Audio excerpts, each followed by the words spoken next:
Olá, espero que você esteja bem, assim como bem vai a sua alma, porque essa é a vontade de Deus. Hoje eu tenho uma palavra de Deus para você. Eu estou gravando uma série sobre chaves para a vida. Hoje estarei falando sobre a segunda chave para a vida. Com a permissão de Deus, eu estarei falando sobre caminhos para a sabedoria. Estarei verbalizando sobre esse assunto, sobre 2 caminhos para adquirir sabedoria. Eu sei que existem outros caminhos para que a pessoa possa adquirir sabedoria, mas achei por bem falar apenas de 2 caminhos para adquirir sabedoria. Mas antes de qualquer coisa, eu quero chamar a sua preciosa atenção para a leitura de uns versículos bíblicos. Estarei lendo Provérbios capítulo 18, versículo 8 e outros textos de Provérbios. Primeiramente, quero chamar a sua atenção para a leitura de Provérbios 18 e 8, que diz assim: O que adquire sabedoria ama a sua alma, o que conserva a inteligência achará o bem. Observe o que um dos homens mais sábios da história, Salomão, está dizendo. Você ama a sua alma. A sua alma é que conecta o mundo. Você ama a sua alma? Salomão está dizendo, adquira sabedoria. Você deseja o bem? Você quer encontrar o bem? Então guarde a inteligência. É isso que ele está dizendo. Ainda em Provérbios capítulo 4, versículo 4, 5, 6, 7, eu gostaria de ler e quero chamar a sua atenção. Calma um pouquinho, fique comigo aí. Eu tenho uma palavra de Deus ao seu coração. Provérbios capítulo 4, versículo 4 diz assim: Guarde isto no seu coração. Faça o que eu digo. Viva, se precisar, venda tudo e compre a sabedoria. O que estou aqui para compartilhar com você é sobre caminhos para adquirir sabedoria. E aqui nesse texto, Salomão está dizendo: viva, a vida é para ser vivida. Mas guarde no seu coração. Se precisar, venda tudo o que você tem e compre a sabedoria. Ele está dizendo que a sabedoria pode ser comprada. Ela pode ser adquirida. Só depende de você. Um terceiro versículo que gostaria de ler para você é o seguinte, Provérbios capítulo 4 ainda, versículo 6, 7, diz assim: Nunca ande longe da sabedoria, ela guarda a sua vida, trate-a de amá-la, pois sempre ela cuidará de você. Acima de tudo, alcance a sabedoria. O último versículo, versículo 7, capítulo 4 de Provérbios, ele diz assim: Escreva no topo da lista sabedoria. Agarre com firmeza.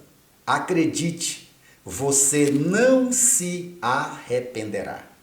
Veja que Salomão está chamando a minha atenção, a sua atenção, para a importância da sabedoria.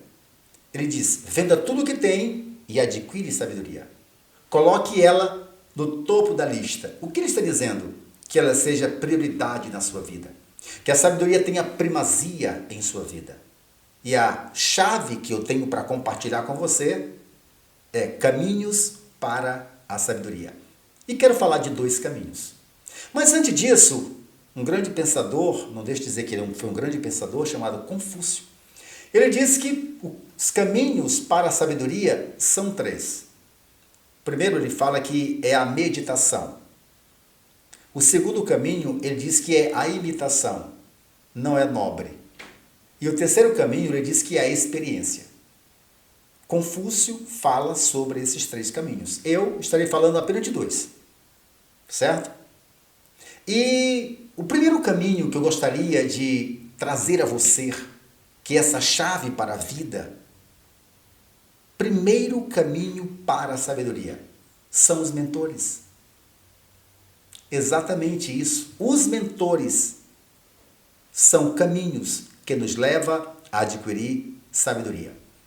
O pastor Tiago, meio-irmão de Jesus, ele foi pastor e bispo em Jerusalém. Jerusalém, capital de Israel, ele, como bispo da igreja, ele escreveu uma carta. E no capítulo 1, versículo 5, ele disse o seguinte: se algum de vocês tem falta de sabedoria, peça a Deus, e ele lhe dará livremente, de boa vontade, e será-lhe concedida. O pastor Tiago, meu irmão de Jesus, está dizendo: se a pessoa tem falta de sabedoria, peça a Deus. E o que estou dizendo para você? Os mentores são caminhos que nos levam à sabedoria. É um caminho que nos leva à sabedoria. O que Tiago está dizendo aqui? Ele está dizendo que Deus é o primeiro de todos os mentores. Tudo que o ser humano sabe, tudo que o ser humano tem de inteligência, de conhecimento, foi dado por Deus. Quando Deus fez aquele boneco de barro, ele assoprou nas narinas, Deus compartilhou com o ser humano 3 atributos importantes. O atributo da moralidade, da espiritualidade e da criatividade, da sabedoria. Então, o homem, tudo que ele tem foi dado por Deus. Então, Deus é o primeiro de todos os mentores. Na época da igreja primitiva, os discípulos foram esse grande mentor para a igreja. Mas quem foi o mentor dos discípulos? Jesus, o maior de todos os mestres. E hoje, quem é o mentor da igreja? O Espírito Santo. Então veja, Deus Pai, Deus Filho, Deus Espírito Santo são os grandes mentores de toda a história. Só que Deus, na sua infinita bondade, Ele tem levantado homens e mulheres capazes para treinar outros.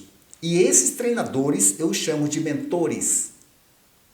O que estou querendo passar para você é que o caminho para a sabedoria passa pelo mestre, passa por um professor, passa pelo mentor. É isso que eu quero que você entenda. E também quero informar a você que o mentor, ele atua de 2 formas. Primeira forma, ele atua como fonte de inspiração. O mestre, o mentor, é uma fonte de inspiração. É a primeira forma do mentor atuar. A segunda forma de um mentor atuar é que ele é um ponto de referência. Certo? Ele atua como uma fonte de inspiração, ele atua como uma referência. É isso que estou passando para você. Os mentores é um caminho para adquirir sabedoria. Chama a sua atenção. Moisés foi um grande estadista. Moisés foi um grande líder. Agora, quem foram os mentores de Moisés? Deus, na sua infinita bondade, escolheu uma família rica, que era a família de Faraó, levou Moisés para lá e Moisés foi treinado em toda a arte de guerra. Foi treinado para ser príncipe, treinado até mesmo para substituir o trono do Egito. Ele teve treinadores, ele teve mentores enquanto esteve no palácio. Só que Moisés tinha uma missão. Deus tira ele do palácio e leva para o deserto, para a casa de Jetro. E ali Deus dá um novo mentor. Porque lá no palácio, lá em Faraó, lá no Egito, Moisés foi treinado para ser príncipe, guerreiro, valente, destemido. Quando ele vai para o deserto, para a casa de Jetro, ele tem um outro tipo de mentor. Um mentor que não vai lhe ensinar a guerra. Ele vai lhe ensinar a compaixão, a misericórdia, a paciência. Porque ele passou a mexer com ovelhas. Então veja só, o que seria de Israel após a partida de Moisés, se Moisés não tivesse treinado o Josué?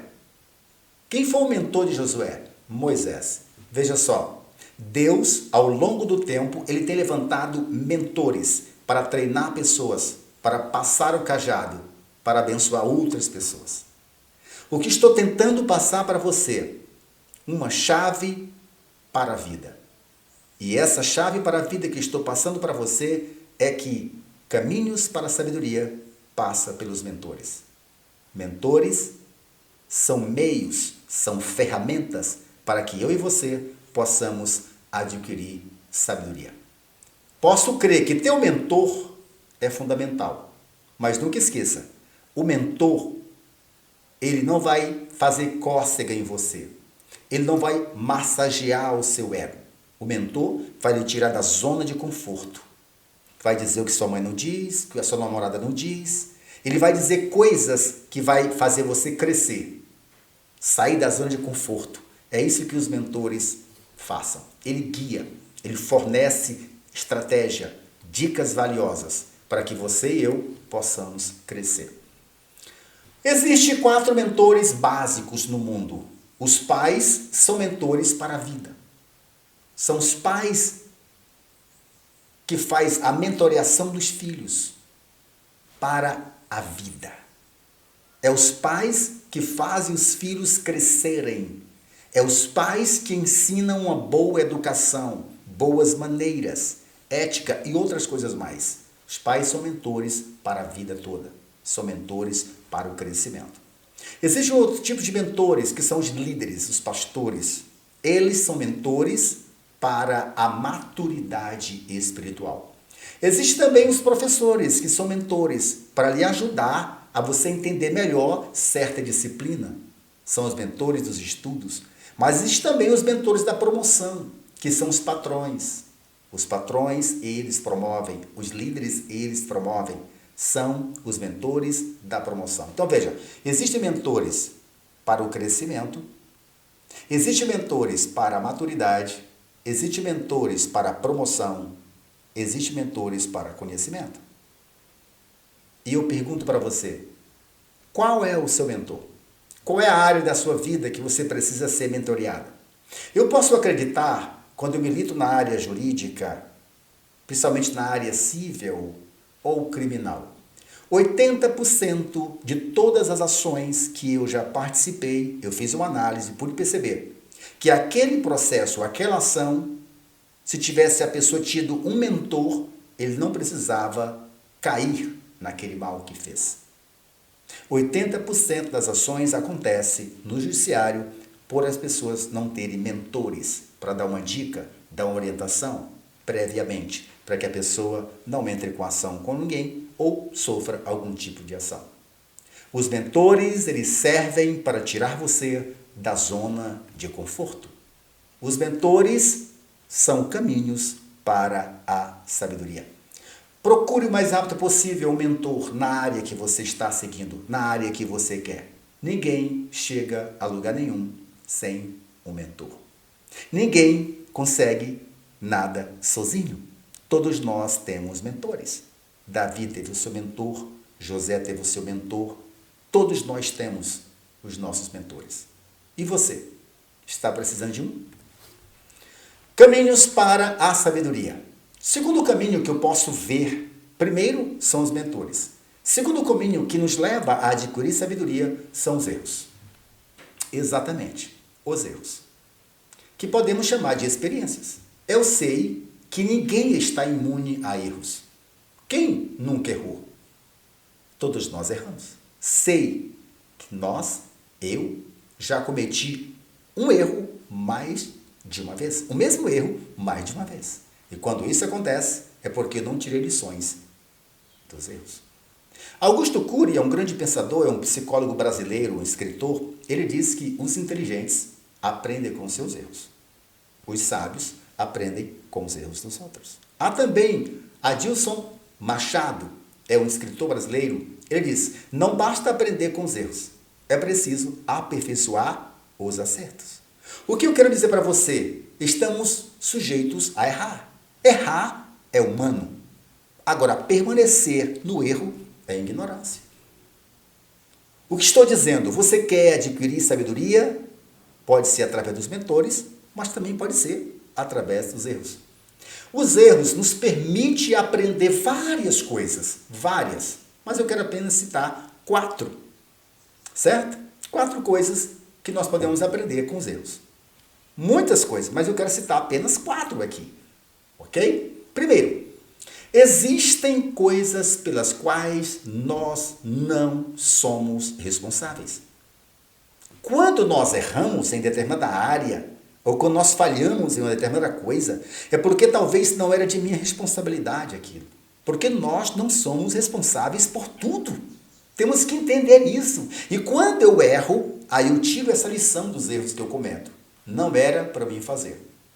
Ou porque eu não sabia, ou porque não era o tempo, ou porque eu não era a pessoa adequada para fazer isso. Nunca esqueça, nós não somos responsáveis por tudo. Segunda lição que a gente pode aprender com os erros.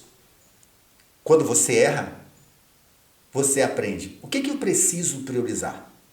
O que eu preciso valorizar? Eu errei é porque não dei a devida atenção? Eu errei é porque eu não valorizei? Quais foram as razões que me levaram a fazer isso? Então, são lições que a gente aprende com os erros. Uma terceira coisa que a gente aprende com o erro é a seguinte: persistir no erro não vai nos levar a lugar nenhum.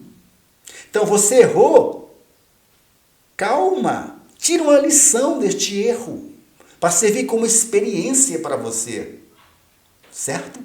Quarta coisa que a gente aprende com o erro: é preciso usar nossas falhas para fazer algo melhor. Quando eu erro, eu tento tirar uma lição que agregue valor à minha vida. Ok? Eu quero deixar aqui 3 dicas para você aprender com os erros. 3 dicas para aprender com os erros. Primeira dica que eu quero deixar para você aqui. Primeira coisa, errou, admita que você errou. Agora, ao admitir que você errou, evite desculpas. Evite minimizar o problema. Porque tem gente que erra, aí que fica procurando, não sabia, não foi eu, isso, aquilo. E tenta minimizar o problema. Não, foi um pequeno erro, não, foi um deslize, é isso. Não. Você errou, admita o erro. Tome essa responsabilidade para você. Não culpe ninguém. Não se vitimize. Ok? Você fazendo isso, você cresce. Você cresce diante dos erros. Segunda dica para aprender com os erros. Identifique a causa do problema. Por que isso aconteceu? Como que isso foi possível? Era possível ser evitado? Qual foi a razão que me levou a errar dessa forma?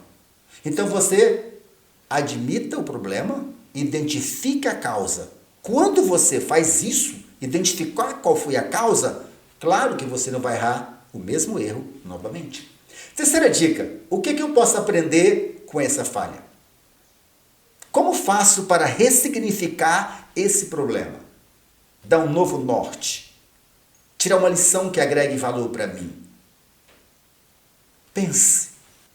A minha palavra para você nesta hora é essa: chaves para a sabedoria.